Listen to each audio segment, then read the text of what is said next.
ನಮಸ್ಕಾರ ವೀಕ್ಷಕರೇ, ಪ್ರಿಯಾಸ್ ರುಚಿ ಚಾನೆಲ್ಗೆ ಸ್ವಾಗತ. ಇವತ್ತಿನ ವಿಶೇಷ ರೆಸಿಪಿ ಏನಂದರೆ, ರಾತ್ರಿ ನಾವು ಮಾಡಿರೋಂತಹ ಚಪಾತಿ ಕೆಲವೊಮ್ಮೆ ಉಳಿದ್ಬಿಡುತ್ತೆ. ಆ ರಾತ್ರಿ ಉಳಿದಿರೋ ಚಪಾತಿಯಿಂದ ಬೆಳಗ್ಗೆ ತುಂಬಾ ಟೇಸ್ಟಿ ಆಗಿರುವಂತಹ ತಿಂಡಿಯನ್ನು ಯಾವ ರೀತಿ ತಯಾರಿಸಬೇಕು ಅಂತ ನಾನಿವತ್ತು ತೋರಿಸ್ತಾ ಇದ್ದೀನಿ. ಬನ್ನಿ ನೋಡ್ಕೊಳ್ಳೋಣ. ನೋಡಿ, ನಾನು ರಾತ್ರಿ ಮಾಡಿರೋಂತಹ ಚಪಾತಿ 4-5 ಚಪಾತಿಗಳು ಉಳಿದ್ಬಿಟ್ಟಿದೆ. ಹಾಗಾಗಿ ನಾನೀಗ ಒಂದು ಹೊಸ ರೀತಿ ತಿಂಡಿಯನ್ನು ಮಾಡ್ತಾ ಇದ್ದೀನಿ. ಅದನ್ನು ಮಾಡೋದಕ್ಕೆ ನಾನು ಮೊದಲು ಒಂದು ಕಡಾಯಿಯನ್ನು ತಗೊಳ್ತಾ ಇದ್ದೀನಿ. ಈ ಕಡಾಯಿಗೆ ನಾನು 1 ಟೇಬಲ್ ಸ್ಪೂನ್ ಅಷ್ಟು ಎಣ್ಣೆಯನ್ನು ಹಾಕ್ಕೊಳ್ತಾ ಇದ್ದೀನಿ. ಎಣ್ಣೆ ಕಾದ ಮೇಲೆ ಇದಕ್ಕೆ ಒಂದು ಸಣ್ಣ ಈರುಳ್ಳಿನ ಸಣ್ಣದಾಗಿ ಹೆಚ್ಚಿ ಹಾಕ್ಕೊಳ್ತಾ ಇದ್ದೀನಿ. ಈರುಳ್ಳಿಯನ್ನು ನಾವು ಚೆನ್ನಾಗಿ ಫ್ರೈ ಮಾಡ್ಕೊಳ್ಳೋಣ. 1-2 ನಿಮಿಷಗಳ ಕಾಲ ಈರುಳ್ಳಿಯನ್ನು ನಾವು ಚೆನ್ನಾಗಿ ಫ್ರೈ ಮಾಡಿದ್ಮೇಲೆ ಇದಕ್ಕೆ ನಾನು 1 ಟೀ ಸ್ಪೂನ್ ಅಷ್ಟು ಶುಂಠಿ, 1 ಟೀ ಸ್ಪೂನ್ ಅಷ್ಟು ಬೆಳ್ಳುಳ್ಳಿಯನ್ನು ಸಣ್ಣದಾಗಿ ಕಟ್ ಮಾಡಿ ಹಾಕ್ಕೊಂಡಿದ್ದೀನಿ. ಪೇಸ್ಟ್ ಮಾಡಿಲ್ಲ, ನಾನು ಸಣ್ಣದಾಗಿ ಕಟ್ ಮಾಡಿ ಹಾಕೊಳ್ಳೋದ್ರಿಂದ ಅದರದ್ದು ಫ್ಲೇವರ್ ತುಂಬಾ ಚೆನ್ನಾಗಿ ಬರುತ್ತೆ. ಈಗ ಸಣ್ಣದಾಗಿ ಹೆಚ್ಚಿಟ್ಕೊಂಡಿರುವಂತಹ 2 ಹಸಿಮೆಣಸಿನ್ಕಾಯಿನ ಕೂಡ ಹಾಕ್ಕೊಳ್ತಾ ಇದ್ದೀನಿ. ಅದನ್ನು ಕೂಡ ಚೆನ್ನಾಗಿ ಫ್ರೈ ಮಾಡ್ಕೊಳ್ಳೋಣ. 2 ಚಿಕ್ಕ ಟೊಮ್ಯಾಟೋನ ನಾನು ಸಣ್ಣದಾಗಿ ಕಟ್ ಮಾಡ್ಕೊಂಡು ಇದರೊಳಗಡೆ ಹಾಕ್ಕೊಳ್ತಾ ಇದ್ದೀನಿ. ಟೊಮ್ಯಾಟೊ ಸಾಫ್ಟ್ ಆಗೋವರೆಗೂ ನಾವು ಇದನ್ನು ಚೆನ್ನಾಗಿ ಫ್ರೈ ಮಾಡ್ಕೊಳ್ಳೋಣ.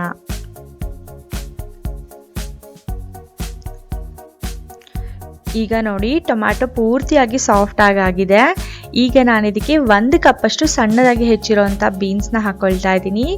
1 ಕಪ್ ಅಷ್ಟು ಸಣ್ಣದಾಗಿ ಹೆಚ್ಚಿರುವಂತಹ ಕ್ಯಾಪ್ಸಿಕಮ್, 1 ಕಪ್ ಅಷ್ಟು ನಾನು ತುರಿದಿಟ್ಕೊಂಡಿರೋಂತಹ ಎಲೆಕೋಸನ್ನ ಕೂಡ ಹಾಕ್ಕೊಳ್ತಾ ಇದ್ದೀನಿ. ಇದು ಆಪ್ಷನಲ್, ಬೇಕಿದ್ರೆ ಹಾಕೊಳ್ಳಿ. 1 ಕಪ್ ಅಷ್ಟು ತುರಿದಿಟ್ಕೊಂಡಿರೋಂತಹ ಕ್ಯಾರೆಟ್ನ ಕೂಡ ಹಾಕ್ಕೊಳ್ತಾ ಇದ್ದೀನಿ. ಇದನ್ನೆಲ್ಲನೂ ನಾವು ಚೆನ್ನಾಗಿ ಫ್ರೈ ಮಾಡ್ಕೊಳ್ಳೋಣ. ಇದೇ ತರಕಾರಿಗಳನ್ನ ಹಾಕ್ಕೊಳ್ಬೇಕಂತ ಏನಿಲ್ಲ, ನಿಮಗೆ ಯಾವ ತರಕಾರಿ ಇಷ್ಟನೋ ನೀವು ಅದನ್ನೇ ಹಾಕ್ಕೊಳ್ಬಹುದು. 4 ಹಾಕ್ಕೊಳ್ಬೇಕು ಅಂತಲೂ ಇಲ್ಲ, 2 ಬೇಕಾದರೂ ಹಾಕ್ಕೊಳ್ಬಹುದು. ಈಗ ಇದನ್ನೆಲ್ಲ ಚೆನ್ನಾಗಿ ಫ್ರೈ ಮಾಡಿದ್ಮೇಲೆ 1 ಟೀ ಸ್ಪೂನ್ ಅಷ್ಟು ಉಪ್ಪನ್ನ ಹಾಕ್ಕೊಳ್ತಾ ಇದ್ದೀನಿ. 1/4 ಸ್ಪೂನ್ ಅಷ್ಟು ಅರಿಶಿನ, ಅರ್ಧ ಟೀ ಸ್ಪೂನ್ ಅಷ್ಟು ಧನಿಯಾ ಪುಡಿ, 1/4 ಸ್ಪೂನ್ ಅಷ್ಟು ಜೀರಿಗೆ ಪುಡಿ, 1 ಟೀ ಸ್ಪೂನ್ ಅಷ್ಟು ಅಚ್ಚ ಖಾರದ ಪುಡಿಯನ್ನು ಹಾಕೊಂಡಿದ್ದೀನಿ. ಈಗ ಇದನ್ನೆಲ್ಲದನ್ನು ನಾವು ಚೆನ್ನಾಗಿ ಮಿಕ್ಸ್ ಮಾಡ್ಕೊಂಡು ಬಿಡೋಣ.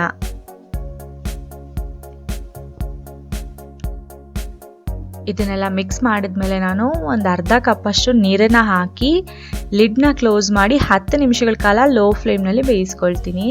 ಈಗ 10 ನಿಮಿಷ ಆಗಿದೆ, ತರಕಾರಿ ಎಲ್ಲ ಚೆನ್ನಾಗಿ ಬೆಂದಿದೆ. ಈಗ ಇದಕ್ಕೆ 1 ಕಪ್ ಅಷ್ಟು ಸಣ್ಣದಾಗಿ ಹೆಚ್ಚಿರುವಂತಹ ಪನ್ನೀರ್ನ ಹಾಕ್ಕೊಳ್ತಾ ಇದ್ದೀನಿ. ಜೊತೆಗೆ 2 ಟೇಬಲ್ ಸ್ಪೂನ್ ಅಷ್ಟು ಟೊಮ್ಯಾಟೊ ಕೆಚಪ್ನ ಕೂಡ ಹಾಕ್ಕೊಳ್ತಾ ಇದ್ದೀನಿ. ಇದರಿಂದ ನಮ್ಮ ಸ್ಯಾಂಡ್ವಿಚ್ಗೆ ತುಂಬಾ ಒಳ್ಳೆ ಟ್ಯಾಂಗಿ ಟೇಸ್ಟ್ ಬರುತ್ತೆ. ಒಂದು ಅರ್ಧ ಟೀ ಸ್ಪೂನ್ ಅಷ್ಟು ಗರಂ ಮಸಾಲ ಪುಡಿ ಮತ್ತು ಒಂದು ಅರ್ಧ ಟೀ ಸ್ಪೂನ್ ಅಷ್ಟು ಚಾಟ್ ಮಸಾಲ ಪುಡಿಯನ್ನು ಕೂಡ ಹಾಕ್ಕೊಳ್ತಾ ಇದ್ದೀನಿ. ಈಗ ಇದನ್ನೆಲ್ಲದನ್ನು ನಾವು ಚೆನ್ನಾಗಿ ಮಿಕ್ಸ್ ಮಾಡ್ಕೊಂಡ್ಬಿಡೋಣ.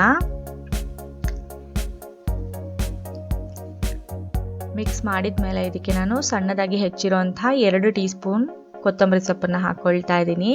ಈಗ ಪನ್ನೀರ್ ಕೂಡ ಬೇಯಬೇಕಲ್ವಾ, ಹಾಗಾಗಿ ಮತ್ತೆ 5 ನಿಮಿಷಗಳ ಕಾಲ ಬೇಯಿಸ್ಕೊಳ್ತಾ ಇದ್ದೀನಿ. ಈಗ 5 ನಿಮಿಷ ಆಗಿದೆ, ಎಲ್ಲ ತರಕಾರಿ ಪನ್ನೀರ್ ಎಲ್ಲ ಚೆನ್ನಾಗಿ ಬೆಂದಿದೆ. ಈಗ ನಾನು ಗ್ಯಾಸ್ ಫ್ಲೇಮ್ನ ಆಫ್ ಮಾಡ್ಕೊಳ್ತಾ ಇದ್ದೀನಿ. ಇದು ರೆಡಿ ಆಗಿದೆ. ಈಗ ನಾನು ರಾತ್ರಿ ಉಳಿದಿರೋಂತಹ ಚಪಾತಿಯನ್ನು ತಗೊಳ್ತಾ ಇದ್ದೀನಿ. ನೀವು ರಾತ್ರಿ ಉಳಿದಿರೋ ಚಪಾತಿನೇ ಅಂತ ಅಲ್ಲ, ಬೆಳಗ್ಗೆ ಫ್ರೆಶ್ ಆಗಿ ಮಾಡಿಕೊಂಡು ಕೂಡ ನೀವು ಮಾಡ್ಕೊಳ್ಬಹುದು. ಇದಕ್ಕೆ ನಾನು ಮಯೋನೀಸ್ನ ಹಚ್ಕೊಳ್ತಾ ಇದ್ದೀನಿ. ನೀವು ಯಾವುದೇ ವೆಜ್ ಮಯೋನೀಸ್, ತಂದೂರಿ ಮಯೋನೀಸ್, ನಿಮ್ಗೆ ಯಾವ ಫ್ಲೇವರ್ ಮಯೋನೀಸ್ ಇಷ್ಟ ಆಗುತ್ತೆ ನೀವು ಅದನ್ನೇ ಹಚ್ಕೊಳ್ಬೋದು. ಅಥವಾ ನಿಮಗೆ ಟೊಮ್ಯಾಟೊ ಕೆಚಪ್ ಇಷ್ಟ ಇದ್ದರೆ ಅದನ್ನೇ ಕೂಡ ನೀವು ಹಚ್ಕೊಳ್ಬೋದು. ಮಯೋನೀಸ್ ಹಚ್ಚಿದ ಮೇಲೆ ನಾನು 1 ಕ್ಯೂಬ್ ಅಷ್ಟು ನಾನು ಚೀಸ್ನ ತುರಿದು ಹಾಕ್ಕೊಳ್ತಾ ಇದ್ದೀನಿ. ಇದರಲ್ಲಿ ಚೀಸ್ ಸ್ವಲ್ಪ ಜಾಸ್ತಿ ಹಾಕಿದ್ರೆ ತುಂಬಾ ಚೆನ್ನಾಗಿರುತ್ತೆ. ಚೀಸ್ ಹಾಕಿದ್ಮೇಲೆ ನಾವು ರೆಡಿ ಮಾಡಿ ಇಟ್ಕೊಂಡಿರೋಂತಹ ಸ್ಟಫಿಂಗ್ ಮಸಾಲಾನ ಕೂಡ ಇದರೊಳಗಡೆ ಹಾಕ್ಕೊಂಡ್ಬಿಡೋಣ. ನಿಮಗೆ ಎಷ್ಟು ಇಷ್ಟನೋ, ಕಡಿಮೆ ಬೇಕಿದ್ರೆ ಕಡಿಮೆ ಹಾಕ್ಕೊಳ್ಳಿ, ಜಾಸ್ತಿ ಬೇಕಿದ್ರೆ ಜಾಸ್ತಿ ಹಾಕ್ಕೊಂಡು ಈ ರೀತಿಯಾಗಿ ಫೋಲ್ಡ್ ಮಾಡ್ಕೊಳ್ಳಿ. ಫೋಲ್ಡ್ ಮಾಡಿ ಸ್ವಲ್ಪ ಪ್ರೆಸ್ ಮಾಡಿದ್ಮೇಲೆ ನಾವು ಇದನ್ನು ತವಾಗೆ ಸ್ವಲ್ಪ ತುಪ್ಪ ಹಾಕಿ, ತವಾ ಬಿಸಿ ಆದಮೇಲೆ ನಾವು ರೆಡಿ ಮಾಡಿ ಇಟ್ಕೊಂಡಿರೋಂತಹ ಸ್ಯಾಂಡ್ವಿಚ್ನ ನಾವು ಇದ್ರ ಮೇಲೆ ಇಟ್ಕೊಂಡು ನಾವು ಲೋ ಫ್ಲೇಮ್ನಲ್ಲಿ ಇಟ್ಕೊಂಡು ನಾವು ಬೇಯಿಸ್ಕೊಳ್ಬೇಕು. ಯಾಕೆಂದರೆ ಇದು ಕ್ರಿಸ್ಪಿ ಆಗೋವರೆಗೂ ನಾವು ಅಷ್ಟೇ ಬೇಯಿಸ್ಕೊಳ್ಬೇಕಾಗುತ್ತೆ. ಇದನ್ನು ನಾವು ಕ್ರಿಸ್ಪಿ ಮಾಡಬೇಕಂದ್ರೆ ನಾವು ಲೋ ಫ್ಲೇಮ್ನಲ್ಲೇ ಇಟ್ಕೊಂಡು ನಾವು 2 ಕಡೆ ಚೆನ್ನಾಗಿ ಬೇಯಿಸ್ಕೊಳ್ಬೇಕಾಗುತ್ತೆ. ಇದೇ ರೀತಿ 1-2 ನಿಮಿಷ ಲೋ ಫ್ಲೇಮ್ನಲ್ಲಿ ಚೆನ್ನಾಗಿ ಈ ರೀತಿ ಪ್ರೆಸ್ ಮಾಡ್ತಾ ಮಾಡ್ತಾ ನಾವು ಬೇಯಿಸ್ಕೊಳ್ಳೋಣ. ಆಗ ಒಳಗಡೆ ಇರೋ ಚೀಸ್ ಎಲ್ಲ ಮೆಲ್ಟ್ ಆಗಿ ಈ ಸ್ಯಾಂಡ್ವಿಚ್ ತುಂಬಾ ಟೇಸ್ಟಿಯಾಗಿ ಆಗುತ್ತೆ. ಈಗ ನೋಡಿ, ನಮ್ಮ ಚಪಾತಿ ಸ್ಯಾಂಡ್ವಿಚ್ ರೆಡಿ ಆಗಿದೆ. ಇದನ್ನು ನಾವು ಗಾರ್ನಿಷ್ ಮಾಡ್ಕೊಳ್ಳೋದಕ್ಕೆ ಸ್ವಲ್ಪ ಚೀಸ್ನ ಈ ರೀತಿಯಾಗಿ ಗ್ರೇಟ್ ಮಾಡ್ಕೊಳ್ಳೋಣ. ಈಗ ಇದನ್ನು ನೀವು ಟೊಮ್ಯಾಟೊ ಕೆಚಪ್ ಅಥವಾ ಮಯೋನೀಸ್ ಜೊತೆ ತಿಂತಾ ಇದ್ರೆ ಇದು ತುಂಬಾ ಚೆನ್ನಾಗಿರುತ್ತೆ. ಇದನ್ನು ನಿಮಗೆ ಯಾವ ಸೈಜ್ಗೆ ಬೇಕೋ ಆ ಸೈಜ್ಗೆ ನೀವು ಕಟ್ ಮಾಡಿ ನೀವು ಇದನ್ನು ಸರ್ವ್ ಮಾಡ್ಬೋದು. ನೋಡಿ ನಾನು ಇದರಲ್ಲಿ 2 ಪೀಸ್ಗಳಾಗಿ ಮಾಡ್ಕೊಳ್ತಾ ಇದ್ದೀನಿ.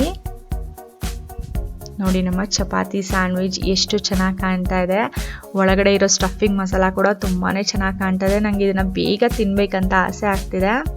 ನೋಡಿದ್ರಲ್ಲ ಸ್ನೇಹಿತರೆ, ರಾತ್ರಿ ಉಳಿದಿರೋಂತಹ ಚಪಾತಿಯಲ್ಲಿ ಈ ಹೊಸ ರೀತಿ ತಿಂಡಿನ ನೀವು ಟ್ರೈ ಮಾಡಿದ್ರೆ ಮನೆಯಲ್ಲಿರೋರೆಲ್ಲ ಖಂಡಿತವಾಗ್ಲೂ ಇಷ್ಟಪಡ್ತಾರೆ.